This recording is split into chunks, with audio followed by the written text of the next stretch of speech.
መጽሐፍ ወይስ በግቢ የሚሰጠንን ሞጁል ብናነብ ይሻላል? የትኛውን ብናነብ ውጤታማ እንሆናለን እያላችሁ በተደጋጋሚ በዩቲዩብም በቴሌግራምም ኮሜንት ሴክሽን ላይ ሲጠይቁ ነበር። ሰው ዛሬ በዚህ ቪዲዮ ሞጁል ብታነቡ ምን ጥቅም ታገኛላችሁ? ምንስ ይጎዳችኋል? መጽሐፍ ብታነቡ ምንስ ትጠቀማላችሁ? በምን መልኩ ውስጥ ትጎዳላችሁ? የሚለውን እያንዳንዱ በዝርዝር የምነግራችሁ ይሆናል። መጨረሻ ላይም የሚበጀውን የሚጠቅማችሁን እንዴት አድርጋችሁ ማንበብ እንዳለባችሁ ሼር የማደርጋችሁ ይሆናል። እስከ መጨረሻው ድረስ አብራችሁን ቆዩ። ከመጀመራችን በፊት ግን ሰላም እንዴት ናችሁ? ከዚህ በፊት ለማታውቁኝ ፈንታሁን ጻይ ይባላለሁ። በቋሚ ስራ የዩኒቨርሲቲ አስተማሪ ነኝ። በትርፍ ሰዓቴ ደግሞ ልክ እንደዚህ አይነት ተማሪዎችን ይጠቅማሉ የምላቸውን ኮንተንቶች በዚህ ዩቲዩብ ቻናል ክሬት አደርጋለሁ።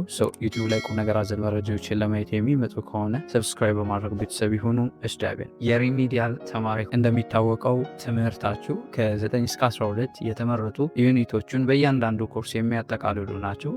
ከዛ በመነሳት መጽሐፍ ብናነብ ይሻላል ወይስ በግቢዎች የሚሰጠንን ሞጁል ብናነብ ይሻላል? የትኛውን ብናነብ ውጤታማ እንሆናለን እያላችሁ በተደጋጋሚ ስጠይቁ ነበር። መጽሐፍ ብታነቡ ምንድን ነው የምታገኙት ጥቅም፣ ምንድን ነው የምትጎዱት ነገር የሚለውን መጽሐፍ እንግዲህ እንደምታውቁት ጠለቅ ያለ እውቀት የምታገኙበት እያንዳንዱን ነገር ከመሰረቱ በዝርዝር የሚያስረዳችሁ ለምንና እንዴት እንደሆነ በምሳሌ ኢንዲቴል እያብራራ የሚያስረዳችሁ ነገር ነው መጽሐፍ።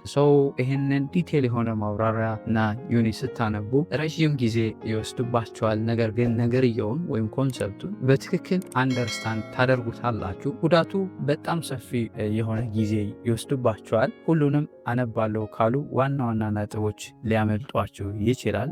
ሰፊ ጊዜ ከመውሰዱ ጋር ተያይዞ መጽሐፉ ላይ ያለ እያንዳንዱን ነገር ኢንዲቴል አነባለሁ ካላችሁ በጣም ሰፊ ሰዓት ይወስድባችኋል ማለት ነው። ሞጁሉን ማንበብስ ጥቅሙና ጉዳቱ ምን ይመስላል የሚለውን ስናይ ሞጁል እያንዳንዱ ይጠቅማሉ የሚባሉትን ነገሮች በሾርት ወይም ጠር ተደርጎ የተዘጋጀ ነገር ነው።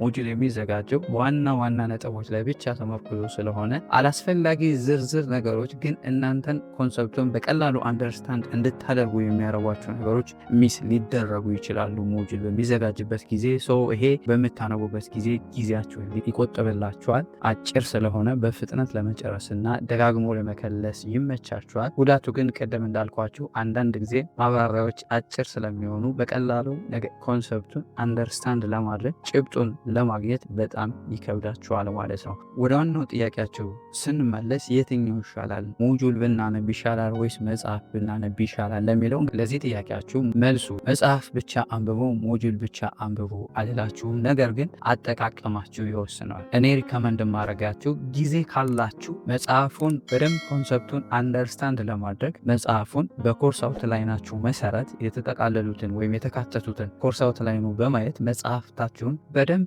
ዲቴል ብታነቡት ሪከመንድ አደርጋችኋለሁ። ነገር ግን ሁሉን ነገር መጽሐፉ ላይ ያለውን ስታነቡ ጊዜያችሁን ሊወስድ ስለሚችል ሞጁሉ ላይ መጀመሪያ ኮርስ አውትላይናችሁ ወይም ሞጁላችሁ ላይ ያለውን ነገር ሞጁላችሁን በደንብ ታነባላችሁ። ሞጁሉ ላይ አንደርስታንድ ያላደረጋችሁትን ነገር ወይም ሌላ እንደ ሪፈረንስ ማንበብ የምትፈልጉት ካለ መጽሐፍታችሁን ተጠቀሙ።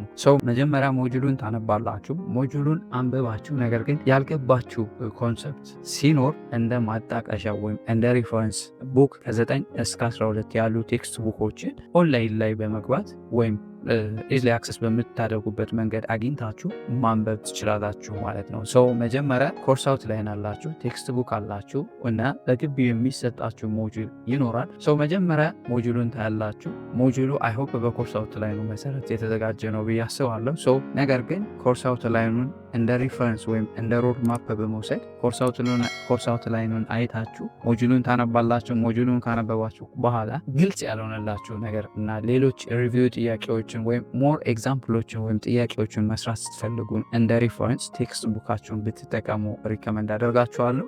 ምንም ግራ መጋባት ሳይጠበቅባችሁ ሁሉንም ነገር በሚመቻችሁ መልኩ አድርጋችሁ መጠቀም ትችላላችሁ። ይህን ተጠቀሙ አይባልም። ነገር ግን መጀመሪያ ሞጁሉ ከዛ መጽሐፍታችሁን ብታነቡ ሪከመንድ አደርጋችኋለሁ። ምክንያቱም ሁልጊዜ መጽሐፉን ብቻ አንበቡ ብላችሁ ጊዜ ሊያጥራችሁ ስለሚችል፣ ሌላው ደግሞ ሞጁሉ ላይ ኢዝሊ አንደርስታንድ ያደርጋችሁትን ነገር መጽሐፉ ላይ ሄዳችሁ ማንበብ አይጠበቅባችሁም። የከበዳችሁን ነገር ኢዝሊ አንደርስታንድ ያላደረጋችሁትን ነገር እና ሞር ሪቪው ጥያቄዎችን መስራት ስትፈልጉ ግን መጽሐፍታችሁ ላይ ሄዳችሁ ማንበብ ትችላላችሁ። ሰው በዚህ መልኩ ከወዲሁ ያላችሁ ጊዜ ረዥም እንዳይመስላችሁ አጭር ሰዓት ነው ያላችሁ። ሰው በዚህ መልኩ ከወዲሁ ቅድመ ዝግጅት እንድታደርጉ ሪከመንድ አደርጋችኋለሁ። ሰው ይህ ቪዲዮ ከጠቀማችሁና አዲስ ከሆናችሁ ሰብስክራይብ በማድረግ ቤተሰብ ይሁኑ። ፋሚሊ ከሆናችሁ ደግሞ ቪዲዮ ለሌሎች ተማሪዎች እንዲደርስ ላይክ፣ ሼር በማድረግ ተባበሩ። በሌላ ጠቃሚ ቪዲዮ እስክንገናኝ ለሀገራችን ሰላም፣ ፍቅር፣ አንድነት ይስጠን። ፔስ